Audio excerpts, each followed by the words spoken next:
Um dos entrevistados meus, que dá maior audiência, que todos querem saber uma série de coisas, etc., é o Dr. Jacinto Sanches, cirurgião plástico. Nós trouxemos novamente o Dr. Jacinto aqui agora com uma série de perguntas aqui. Muito obrigado pela presença no programa Cláudio Hora Entrevista. Obrigado você pela distinção, obrigado pela audiência e é um prazer estar aqui.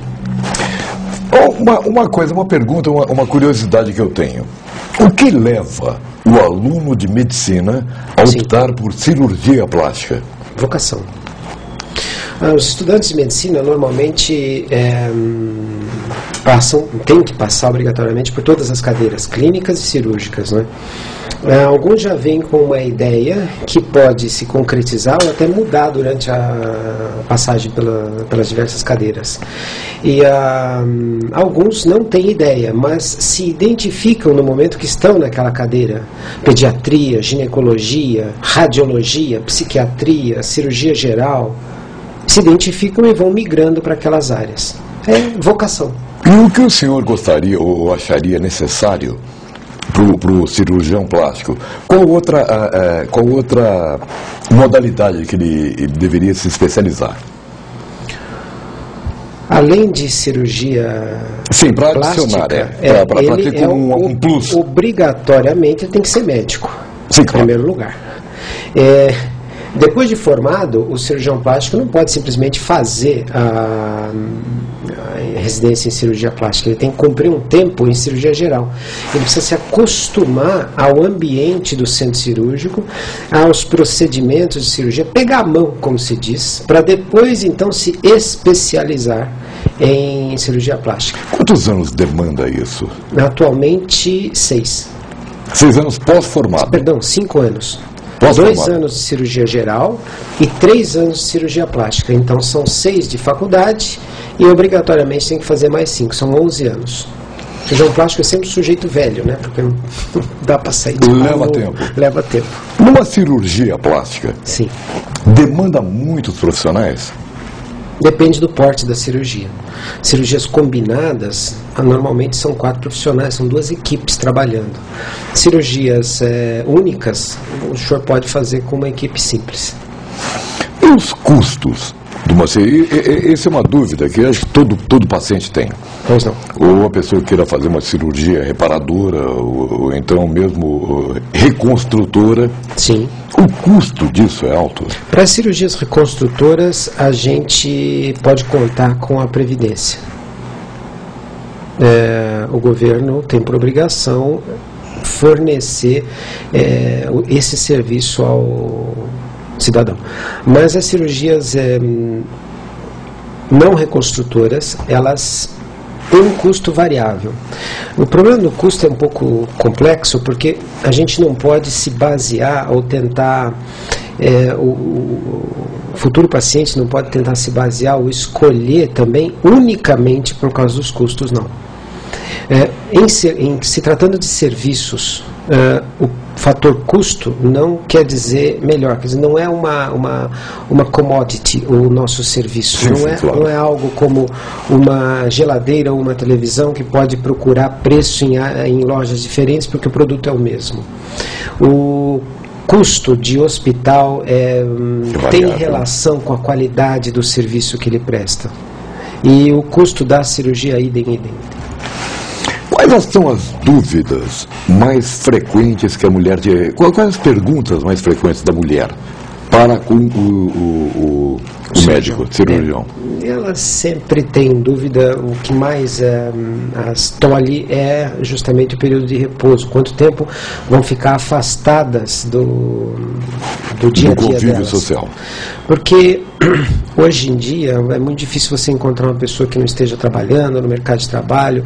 As mulheres, ou inclusive os homens que também nos procuram, todos eles estão no mercado de trabalho. É difícil alguém que não tenha uma obrigação, cumprir. Mesmo as mulheres que não trabalham formalmente, têm um serviço informal, então cuidam da casa com 1000 afazeres e não podem sair. Então o que mais prende a elas é o tempo de recuperação da cirurgia, que é algo importantíssimo, que não pode ser desprezado. É o ideal, eu peço às vezes até que adiemos por meses ou até ano a cirurgia, para que ao fazer a pessoa possa cumprir o tempo de repouso recomendado, que é fundamental para o sucesso da cirurgia. E mais, respondendo à sua pergunta, uma das dúvidas mais frequentes é com relação ao repouso necessário.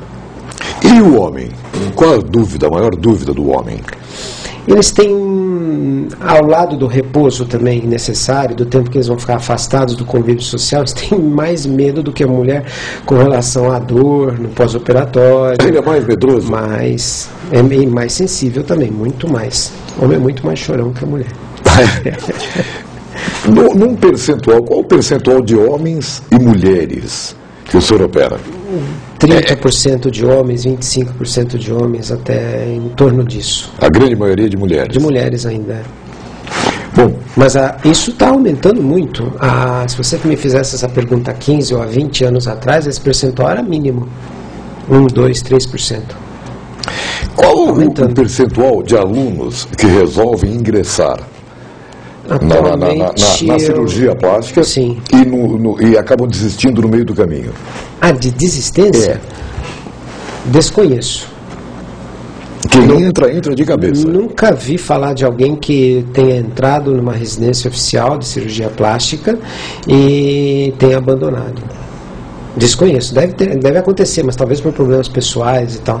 Desconheço. O sujeito, quando entra na residência de cirurgia plástica, é algo que ele é muito difícil de entrar. É algo que ele está certo, 100% certo de que é aquilo que ele quer fazer.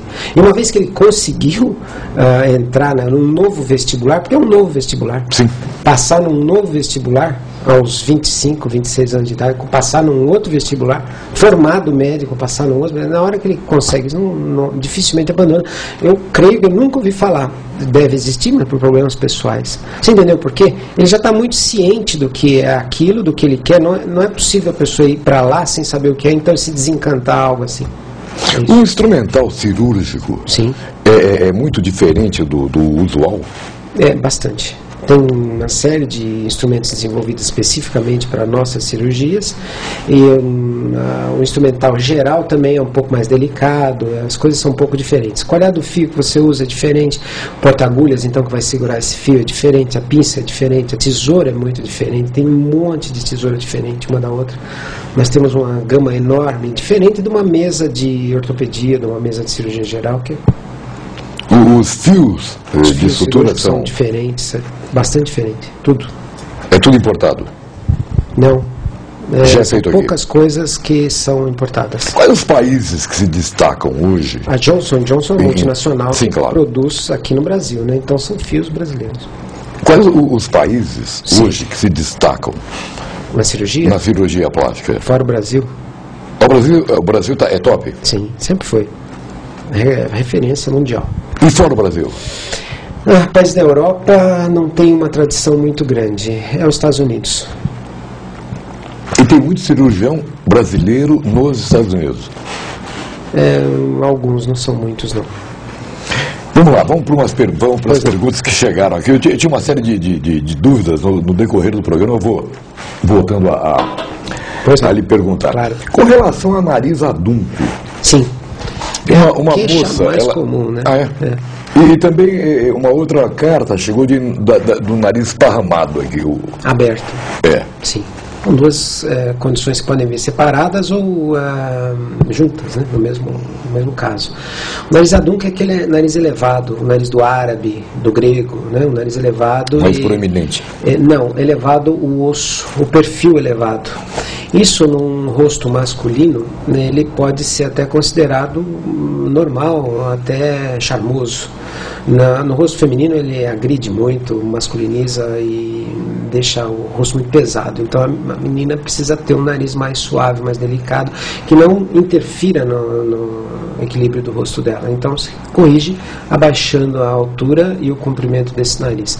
O nariz aberto, o nariz negroide, nariz com uma ponta globosa ou bulbosa, a asa aberta, é uma ocorrência comum aqui no Brasil devido à miscigenação racial. Sim, claro. E muitas pessoas têm esse nariz assim, mas está de acordo com o rosto delas, elas percebem isso, não se incomodam. Outros têm um rosto delicado, mas um nariz bulboso, que realmente agride aquela face. E há como fazer isso. É disforme. Ele não faz parte daquele rosto, realmente não faz. Tem pessoas que o nariz não combina com o resto do rosto. Esses precisam ser operados realmente. E com relação, normalmente as meninas orientais, elas querem um olho grande, redondo, ocidentalizado. Sim, não é... E as moças ocidentais querem o olhar oriental. Amendoado, Como é que fica isso? O rosto... Só que isso você vai responder logo, já logo após os nossos comerciais. Okay.